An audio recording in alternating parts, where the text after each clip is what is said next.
안녕하세요. 손홍석입니다. 오늘도 수면제에 대해서 수면제 먹더라도 알고 먹자라는 주제로 함께 이야기를 나눠보려고 합니다. 지난번에는 의사의 처방에 따른 그 약들이 각각의 성분에 따라서 가지는 특성에 대해서 살펴봤고, 오늘 이 시간에는 나의 상황에 맞는 수면제를 어떻게 골라서 선택해서 먹을 수 있을지에 대해서 함께 이야기 나눠보도록 하겠습니다. 4가지 정도의 상황을 생각해 봤습니다. 첫 번째는 우리가 흔히 의사의 처방 없이도 약국에서 살 수 있는 그런 수면제가 있습니다. 이런 것들을 소위 수면 유도제라고 불리는데요. 이런 약들은 제가 엄밀하게 말씀드리면 수면제라고 할 수는 없습니다. 이런 약들은 대부분 항히스타민 성분을 가지고 있는데요. 이 항히스타민 성분은 사실 우리가 흔하게 먹는 감기약, 콧물 감기약이나 아니면 두드러기 같은 알러지약, 그런 것들에 포함이 된 성분이 항히스타민 성분입니다. 근데 이 항히스타민 성분이 치료 효과 이외에 졸음이 오도록 하는 그런 부작용이 있습니다.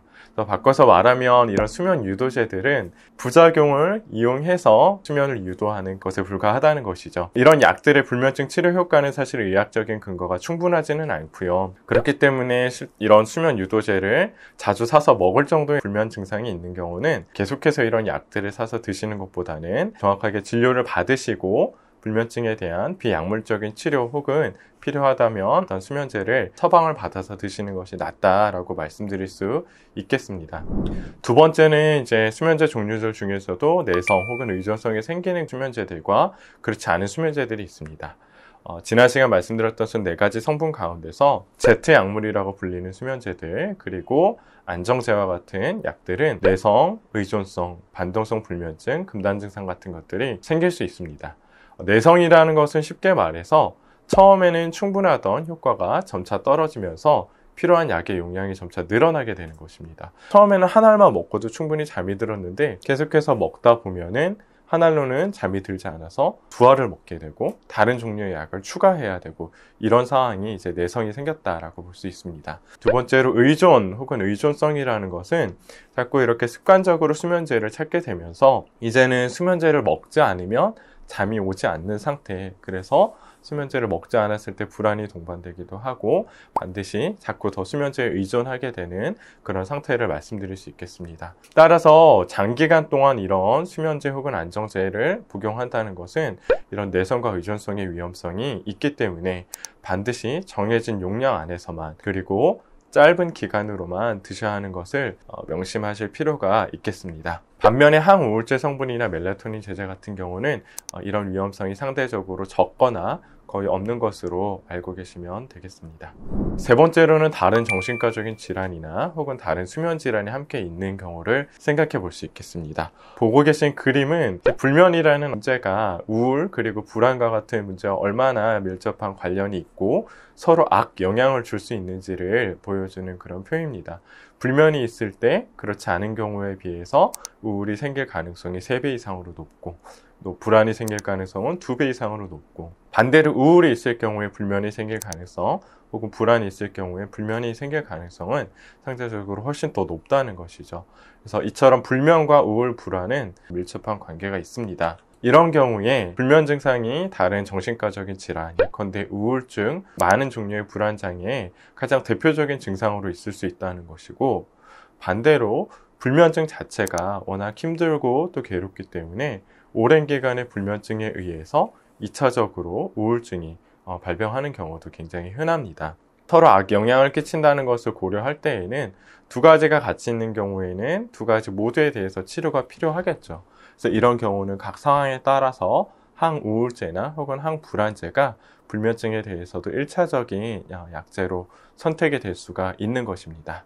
또 불면증이라는 것이 별도의 다른 수면 질환에 의해서 생기거나 아니면 불면증에 더해서 다른 수면 질환들이 동반된 경우에는 수면 질환에 대한 약물 치료도 함께 병행되어야 할 필요가 있습니다. 네 번째로, 내가 가진 어떤 수면의 문제가 잠의 드는 데 문제가 있을 수도 있고, 잠은 드는 데는 큰 문제가 없지만 중간에 깨어나는 문제가 있을 수도 있고, 사실은 잠이 들거나 깨는 것보다도 수면 리듬 자체가 뒤로 많이 밀리거나 어긋나거나 늦게 자고 늦게 일어나는 여러 가지 다양한 양상의 문제가 있을 수 있습니다. 각 상황에 따라서 각 약물이 가지는 특성에 따른 처방이 필요하기도 합니다. 제가 말씀드렸던 것처럼 Z 약물은 보통은 잠이 드는데 주된 효과가 있다고 보시면 됩니다. 반면에 중간에 깨는 문제를 해결하는 데는 큰 효과가 있지는 않지만 이를 보정하기 위해서 일부는 좀 길게 작용하는 약제들이 나와 있기도 합니다. 안정제는 잠이 드는데도 도움이 되지만 반대로 정상적으로 잘 수 있는 깊은 잠은 오히려 감소시켜버리는 그런 효과가 있기도 합니다.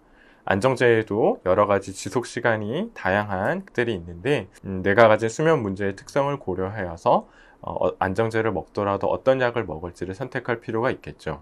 항우울제 같은 경우는 우울이라든지 이런 문제가 동반됐을 경우에 1차적으로 선택을 해볼 수 있을 텐데 이것은 일부 항우울제 약들 중에서는 잠이 드는데도 도움이 되고 잠을 깨지 않고 유지시켜주는 데도 강점을 가지는 것들이 있습니다. 마지막으로 멜라토닌 제제는 위에 있는 3가지 다른 종류의 약들에 비해서는 잠이 확 오는 느낌은 좀 덜 들 수 있어요. 더욱이 기존의 수면제나 안정제 같은 걸 이미 드셔오시던 분들은 멜라토닌 제제가 이런 약들에 비해서 확 잠이 오는 느낌을 확실히 덜 드실 거예요.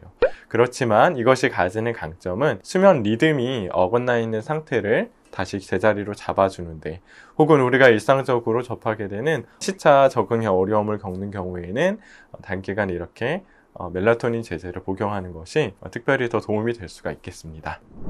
마지막으로 좀 기억하셔야 될 몇 가지는, 이런 약들이 내가 먹었을 때 얻을 수 있는 어떤 효과라는 것이 일관적이지 않고 개개인마다 많이 차이가 날 수 있다는 것입니다.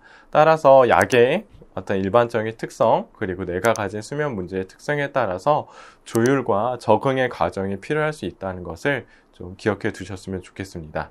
그리고 재차 제가 강조드리고 싶은 것은, 불면증에 있어서 1차적인 치료, 그리고 꼭 병행되어야 되는 치료는 비약물적인 치료라는 것입니다. 이것이 인지행동 치료라는 것이고, 수면제 같은 약물만이 불면증의 치료가 절대 아니라는 것을 꼭 기억해 주셨으면 좋겠습니다.